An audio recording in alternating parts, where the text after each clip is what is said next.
How to change your email address on Cash App. Now, you can definitely change your email address on Cash App. If you don't have access to your current email, let's say suppose that, and you want to add a secondary email in this case. So you can first launch Cash App and make sure that you are logged into your account. Then tap on the profile icon located at the top right hand side of the screen, and after that what you want to do is under account and settings, you want to go to the option that says personal and then just make sure to tap on it.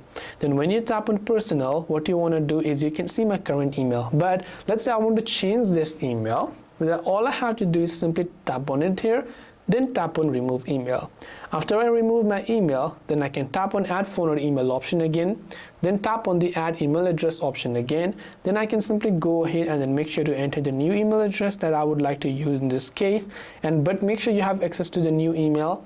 Then after that, just tap on next, continue, and then you should be able to verify the code that is sent to this email, and then you will be able to go ahead and then add that to your current Cash App account. And after that, as I said, you can remove the existing one if you want to. That's totally your own choice. I hope the video was really helpful. If you have got any further questions, feel free to also leave them down in the comment section below. Thank you for watching till the very end of this tutorial, and see you in the next video.